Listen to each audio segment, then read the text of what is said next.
Depuis des siècles, les couples se forment, apprennent à vivre ensemble et un beau matin, décident de fonder une famille. Avec plus de 828 000 naissances enregistrées en 2010, la France ne connaît pas la crise lorsqu'il s'agit de bébés. Mais si pour certains, le chemin est simple et rapide, pour un couple sur 6, c'est un parcours du combattant qui se compte parfois en années. Plus le temps avance et moins les chances sont grandes. J'avais plus ni 20 ans ni 30 ans, j'en avais 38. Je voulais un enfant à 20-30 ans, donc j'avais 29 ans à l'époque. Mais j'avais une intuition pas très bonne. Je suis réglée comme une horloge. C'est vraiment quelque chose comme dans les livres. Mais au bout de quelques temps, je me suis quand même dit, tiens, ça vient pas. Je ne serai pas la jeune maman que j'aurais toujours voulu être. Personne n'est à l'abri de l'épreuve de l'infertilité. Quand on galère pour avoir un enfant, c'est toute la vie qui est chamboulée. C'est toujours une spirale émotionnelle intense pour le couple. Ça monte, ça monte, ça monte, et hop, on redescend dans l'autre sens, et hop, on recommence. Ça monte, ça monte, ça monte, et après ça chute, et après on retourne en arrière, et on recommence. C'est vraiment cette sensation de rester sur le bord de la route, que ça tourne. Les femmes tombent enceintes, elles ont leur bébé, elles en sont même au deuxième, et nous toujours rien. C'est le fait de ne pas pouvoir procréer, quoi, et de ne pas obtenir de descendance. Tu vas fort, là. Ne pas procréer, ne pas avoir de descendance, ça va être stérile. Être infertile aujourd'hui, c'est quoi? Tout va bien, Dieu merci, on peut avoir des enfants, simplement ça mettra un peu plus de temps que les autres. Les mois défilent et toujours rien. Quand les couples accumulent les échecs, le désir d'enfant peut virer à l'obsession. J'arrivais des périodes où Mathieu me demandait mon score. Je disais, ce soir, 12. Ça voulait dire que j'avais vu 12 femmes dans la journée, plus ou moins un terme avancé de grossesse. J'ai toujours repéré les femmes enceintes, les bébés. Je suis obligée de me corriger, de me reprendre parce que je suis capable de me retourner et de... Tu te retournes. Ouais, voilà. C'est une épreuve de couple, je dirais. D'autres vivent D'autres épreuves. la maternité, et nous, on a vécu l'échec de la fertilité, jusque-là. Et bon, c'est notre histoire à nous. La difficulté à procréer s'amplifie depuis des décennies, notamment à cause de notre mode de vie et de nouveaux facteurs environnementaux. Des milliers de couples sont ainsi exposés à ce mal du siècle. Parmi ces galériens, 4 couples ont accepté de partager leurs doutes et leurs espoirs pendant plusieurs mois. 4 couples prêts à se battre pour donner la vie. Mais leurs efforts vont-ils suffire à exaucer leurs rêves? Peuvent-ils tous avoir la chance de devenir parents?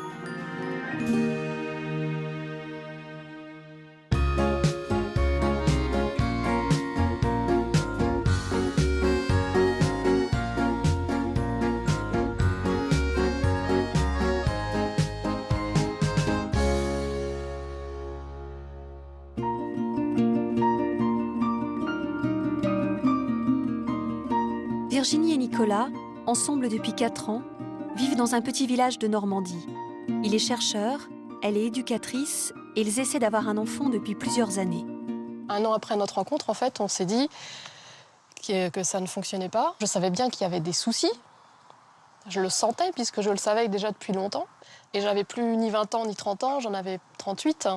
Donc il fallait faire très vite parce qu'on sait aussi que plus le temps avance et moins les chances sont grandes. Ouais. Ouais. Comme dans 30% des cas, leur infertilité est d'origine féminine. Virginie souffre d'une insuffisance ovarienne qui l'empêche d'envisager une grossesse spontanée. Après tous les examens qu'on a fait tous les deux, on a rapidement compris que ça venait d'elle. Avec ses ovocytes, à elle, ça allait être compliqué, voire impossible. Donc en fait, il fallait une solution. Une solution à la question qu'on se pose, c'est on veut des enfants. Après, c'est à quel prix? À ce jour, ils ont déjà enchaîné plusieurs traitements médicaux qui ont viré au cauchemar. Et comme rien n'a marché en Normandie, ils ont fait le déplacement en région parisienne pour rencontrer une gynécologue en PMA ou procréation médicalement assistée. Vous avez tout ramené votre histoire? Oui. Je vais essayer de tout comprendre. Je crois que c'est pas très compliqué.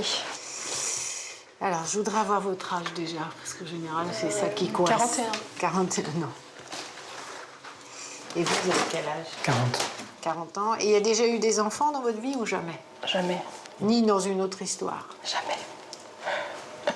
On aimerait bien, hein, ça nous aiderait. Allez, racontez-moi ce qui se passe alors.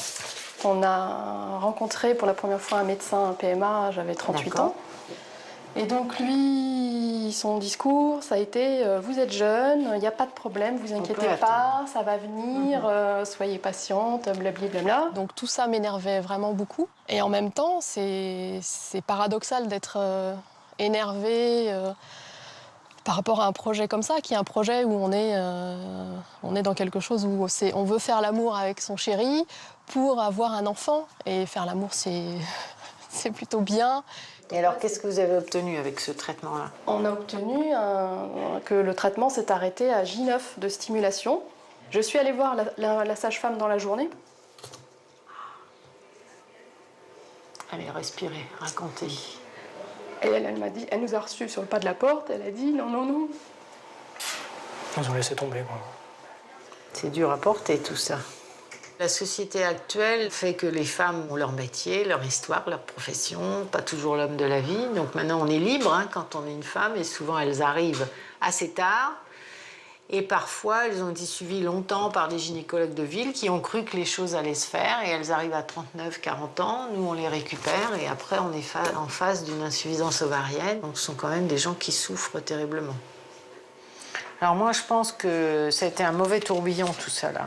Mais ceci étant dit, on peut tous s'entraîner dans des tourbillons comme ça nous arrive tous.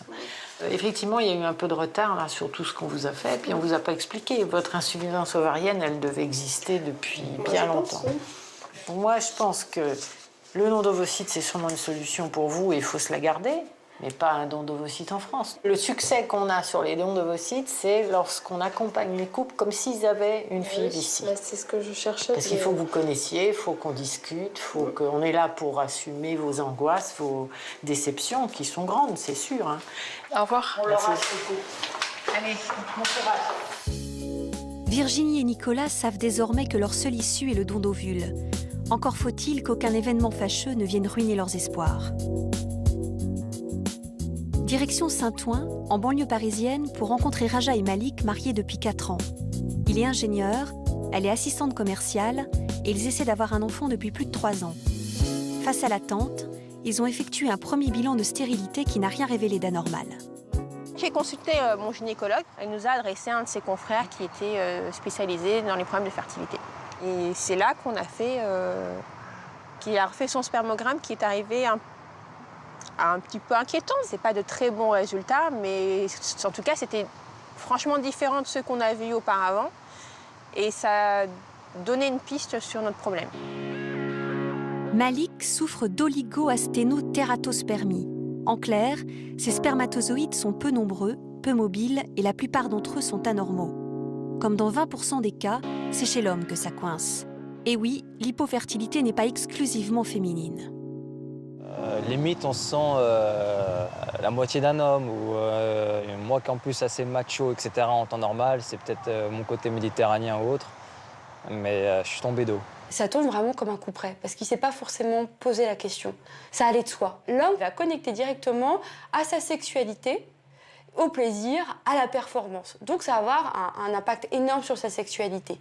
Où il va essayer de fuir, où il va porter la culpabilité. C'est le fait de ne pas pouvoir procréer, quoi, et de ne pas obtenir de descendance, etc. Tu vas fort, là. Ne pas procréer, ne pas avoir de descendance, ça va être stérile. Être infertile aujourd'hui, c'est quoi? C'est tout va bien, Dieu merci, on peut avoir des enfants, simplement ça mettra un peu plus de temps que les autres. Les hommes vivent en général plus mal leur infertilité car ils la confondent avec virilité. Ils ont même tendance à se réfugier dans le silence alors que la parole constitue une étape vers l'acceptation. Non, ça va? Tranquille? Ça va. Et toi, bien? Ouais. Ça doit faire au moins 2 ans. 2 ans qu'on essaye. Parce qu'en plus, ce problème, il vient plus de chez moi que d'elle, quoi. Ah ouais? Ouais. Je suis pas stérile, mais presque, quoi. Et il y avait déjà ça dans ta famille? Non, justement. C'est pour ça, c'est d'autant plus tabou. Tu sais, limite, j'ai l'impression comme si c'était une tare, quoi. Oh, mais... moi, j'en connais autour de moi à qui ça arrivait. Et tu sais comment c'est chez nous, en plus. Bah... Les rebeux, là, dès que tu te maries, tac... ouais, ils attendent tout de suite un enfant. Un enfant. Ils avec les enfants, etc. C'est quoi les examens que tu fais, etc. Ah, m'en parle même pas. Le pire, de chez pire, je crois, c'est tout ce qui est spermogramme, etc. Tu te retrouves dans une salle, avec le truc 2-3 affreux. revues X, éventuellement un film. On te passe un pot stérile. Et on Ça, dit, c'est le truc le plus affreux. on dit vas-y, dès que t'as fini, tu nous ramènes le Ah, pot. c'est affreux. Et... Oh là là.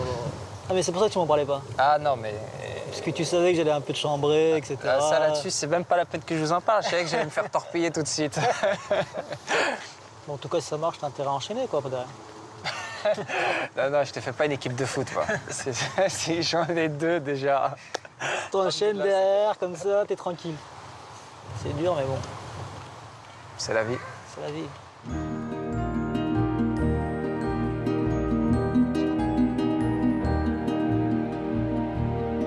À Toulouse, nous rencontrons Émilie et Mathieu, respectivement profs de danse et dessinateurs industriels, amoureux depuis plus de 2 ans.